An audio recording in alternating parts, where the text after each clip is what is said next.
നല്ല വിള കിട്ടുന്ന വയലേലകളിലും കൃഷിസ്ഥലത്തും കോലം കെട്ടിവെക്കും. ഇല്ലേ? അതെന്തിനാണ്? കണ്ണീർ കിട്ടാതിരിക്കാനാണ്, കൺദോഷം ഉണ്ടാകാതിരിക്കാനാണ്. കാരണം അവർക്കൊക്കെ അനുഭവം ഉണ്ടായിട്ടുണ്ടാവേ പലപ്പോഴേ. അതുകൊണ്ടാണ്. നമ്മ വീട്ടിൽ നടുതലകളൊക്കെ കായ് പിടിച്ച് നിൽക്കുന്ന ഒരു സമയമാകുമ്പോ ചിലര് കണ്ണീർ നടത്തിയാൽ അവരിത്രയോ പറയുള്ളൂ, ആ കൊള്ളാമല്ലോ, നല്ല കാഫലമുണ്ടല്ലോ എന്ന് മാത്രം പറയും. അത്രേ ഉള്ളൂ. ആ കൊള്ളാല്ല, നല്ല കാഫലമൊക്കെ ഉണ്ടല്ലേ, ആ ബഹുജോറായി. പിന്നെ കാര്യം കുമ്പളമൊക്കെ ഒഴിഞ്ഞ് ശരീരത്തിൽ ഒഴിഞ്ഞ് അതിനെ അഗ്നി ദഹിപ്പിക്കുന്ന ഒരു പരിപാടിയും നമ്മുടെ നാട്ടുപുറങ്ങളിലൊക്കെ ഉണ്ട്. അതൊക്കെ അതും വളരെ നല്ല കാര്യം തന്നെയാണ്. ദൃഷ്ടിദോഷം അല്ലെങ്കിൽ കണ്ണീർ നാട്ടിൻപുറങ്ങളിലും എന്തിനും നഗരങ്ങളിൽ പോലും പറഞ്ഞു വരുന്ന ഒരു കാര്യമാണ് ദൃഷ്ടിദോഷം, കണ്ണീർ എന്ന പ്രയോഗം. ഈ പദപ്രയോഗം സർവ്വസാധാരണമാണ്. ദൃഷ്ടിദോഷമൊന്നും കണ്ണീറൊന്നും ഒക്കെ പറയുന്നത്. കാലം ഇത്ര പുരോഗമിച്ചിട്ടും ശാസ്ത്രം ഇത്രയും വളർന്നിട്ടും ഇതെല്ലാം പറയുന്നത് വെറും തട്ടിപ്പാണ്, അന്ധവിശ്വാസമാണ് എന്നാണ് പലരും പറയുന്നത്. അങ്ങനെ വിശ്വസിക്കുന്നവർക്ക് അങ്ങനെ വിശ്വസിക്കാം.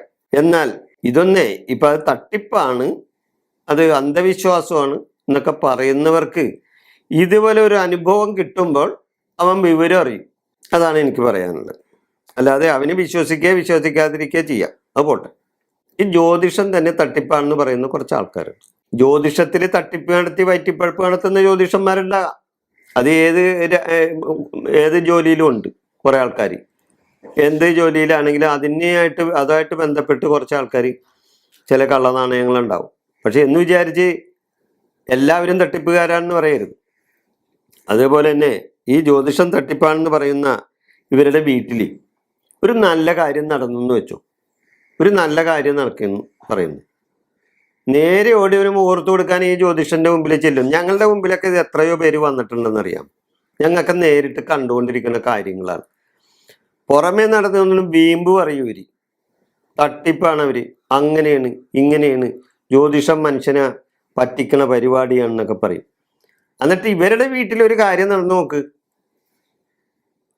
ഒരു മരണാനന്തര കാര്യങ്ങളോ അല്ലെങ്കിൽ ഒരു വിവാഹ കാര്യങ്ങളോ അതേപോലെ എന്തെങ്കിലും ഒരു ബന്ധപ്പെട്ട ഒരു ശുഭകാര്യങ്ങളോ നടക്കുമ്പേ ഇവരുടെ വീട്ടിൽ നിന്ന് ആരെങ്കിലും ഒരാൾ ജ്യോതിഷന്റെ അടുത്ത് വരും ഒരു മുഹൂർത്തം നോക്കാൻ.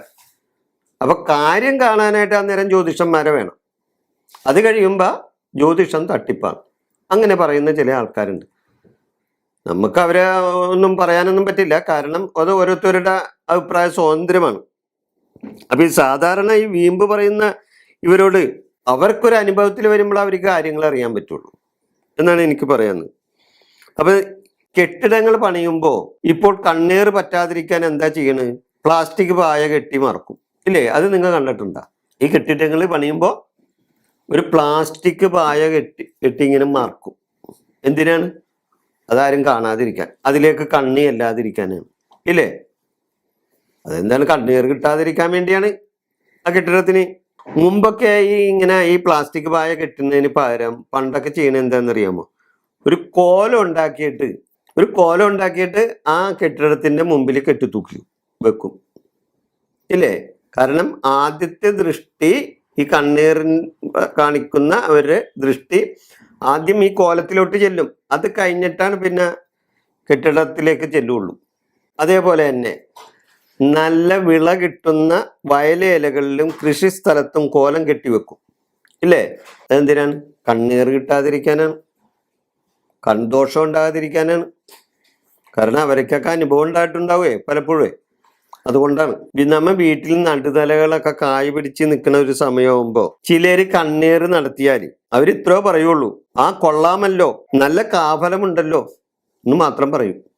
അത്രേ ഉള്ളൂ. ആ കൊള്ളാല്ല, നല്ല കാഫലമൊക്കെ ഉണ്ടല്ലേ, ആ ബഹുജോറായി. പിന്നെ കാര്യം അധികം താമസിയാതെ തന്നെ ആ നടുതലകളെല്ലാം കരിഞ്ഞു പോവുകയോ അല്ലെങ്കിൽ വൃക്ഷം നോക്കിയിട്ടാണ് പറയണേ, ആ വൃക്ഷം കുറച്ച് നാൾ കഴിയുമ്പോൾ ഒടിഞ്ഞു വീഴുക അല്ലെങ്കിൽ അത് കരിഞ്ഞു ഉണങ്ങി പോവുകയൊക്കെ ചെയ്യുന്ന സർവ്വസാധാരണമായി നമ്മൾ ചില ആൾക്കാർ സ്ഥലത്തൊക്കെ നമ്മൾ കണ്ടിട്ടുള്ള കാര്യമാണ്. അതാണ് കണ്ണീർ അല്ലെങ്കിൽ ദൃഷ്ടിദോഷത്തിൻ്റെയൊക്കെ കാര്യങ്ങൾ. ഇതിന് പരിഹാരമുണ്ട്. ഗരുഡ പഞ്ചാക്ഷരി മന്ത്രം നിത്യവും ജപിച്ചാൽ ദോഷങ്ങൾ മാറിക്കിട്ടും. ഗരുഡ പഞ്ചാക്ഷരി മന്ത്രം നിത്യവും ജപിച്ചാൽ ദൃഷ്ടിദോഷം മാറിക്കിട്ടും. ഇത് കൂടുതൽ കൊച്ചു കുട്ടികളെയും ഗർഭിണികളെയും പുതിയ ഗ്രഹനിർമ്മാണം നടത്തുന്നവരെയാണ് കൂടുതൽ ബാധിക്കുക. ഈ ദൃഷ്ടിദോഷവും കണ്ണീറും ഒക്കെ കൂടുതൽ ബാധിക്കുന്നത് കൊച്ചുകുട്ടികളെ. നല്ല മിടുക്കന്മാരായ കൊച്ചുകുട്ടികളെയൊക്കെ ചിലവർ ഒന്നെടുത്ത് ഒന്ന് ലാളിച്ചൊക്കെ പോയി കഴിഞ്ഞാൽ പിറ്റേ അന്ന് വൈകുന്നേരം ആ കുഞ്ഞിന് കിടന്ന് ഉറങ്ങാൻ പറ്റിയെന്ന് വരില്ല. കാരണം അത് നിർത്താതെ വരുന്നുള്ള കരച്ചിലായിരിക്കുള്ളൂ. അങ്ങനെ ചില ആൾക്കാരുണ്ട്. അങ്ങനെയുള്ള ആൾക്കാരിൽ നിന്ന് ഈ ദൃഷ്ടിദോഷമോ കണ്ണീറോ ആ കുഞ്ഞിന് കിട്ടിയ, അതേപോലെ ഗർഭിണികൾക്ക്, അത് പുതിയ ഗ്രഹം നിർമ്മാണം നടത്തുന്നവർക്ക് ഇതൊക്കെ കൂടുതൽ പണി കിട്ടുന്ന കാര്യമാണ്. അപ്പം അങ്ങനെയൊക്കെ വരുമ്പോൾ നരസിംഹമൂർത്തിയെ ഭജിക്കുന്നതും നരസിംഹമൂർത്തി ക്ഷേത്ര ദർശനം നടത്തി പ്രാർത്ഥിക്കുന്നതും ദോഷപരിഹാരമാണ്. നരസിംഹമൂർത്തിയെ ഭജിക്കുന്നതും നരസിംഹമൂർത്തി ക്ഷേത്ര ദർശനം നടത്തി പ്രാർത്ഥിക്കുന്നതും ദോഷ പരിഹാരത്തിന് ഉതകുന്നതാണ്. അതേപോലെ തന്നെ ഞാൻ നേരത്തെ പറഞ്ഞ ഗരുഡ പഞ്ചാക്ഷരി ജപിച്ച് സിദ്ധി വരുത്തിയ കറുത്ത ചരട് കുട്ടികളുടെ അരയിലോ കയ്യിലോ കെട്ടിയാൽ ദോഷപരിഹാരം കിട്ടും. ഗരുഡ പഞ്ചാക്ഷരി ജപിച്ച് സിദ്ധി വരുത്തിയ കറുത്ത ചരട് കുട്ടികളുടെ അരയിലോ ശരീരത്തിലോ കയ്യിലോ എവിടെയെങ്കിലും കെട്ടിയാൽ ദോഷ പരിഹാരം കിട്ടും. ദുർഗാമന്ത്രങ്ങൾ ചൊല്ലുന്നതും കൺദോഷം തീർക്കാൻ നല്ലതാണ്.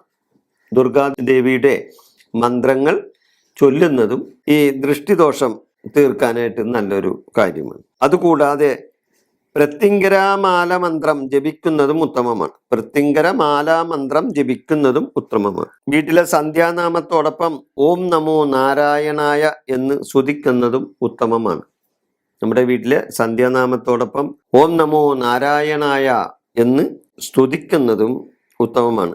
നരസിംഹയന്ത്രം വിധിപ്രകാരം തയ്യാർ ചെയ്ത് ധരിക്കുന്നതും ദോഷങ്ങൾ ഏൽക്കാതിരിക്കാൻ പര്യാപ്തമാണ്. നരസിംഹയന്ത്രം വിധിപ്രകാരം തയ്യാർ ചെയ്ത് ധരിക്കുന്നതും ദോഷങ്ങൾ ഏൽക്കാതിരിക്കാൻ പര്യാപ്തമാണ്. ഈ ദൃഷ്ടിദോഷത്തിനൊക്കെ ഒരു പരിഹാരം ഇതാണ്.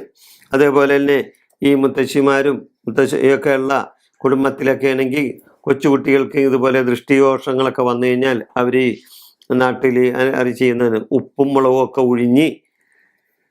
ഉഴിഞ്ഞ് ശരീരത്തിൽ ഒഴിഞ്ഞ് അതിനെ അഗ്നി ദഹിപ്പിക്കുന്ന ഒരു പരിപാടിയും നമ്മുടെ നാട്ടുപുറങ്ങളിലൊക്കെ ഉണ്ട്. അതൊക്കെ അതും വളരെ നല്ല കാര്യം തന്നെയാണ്. കാരണം അങ്ങനെയുള്ള കാര്യങ്ങളും ചെയ്താൽ അതൊക്കെ ആ ദൃഷ്ടിദോഷത്തിൽ നിന്ന് ആ കുഞ്ഞിനെ രക്ഷിക്കുന്നതിന് ഉതകുന്ന കാര്യമാണ്.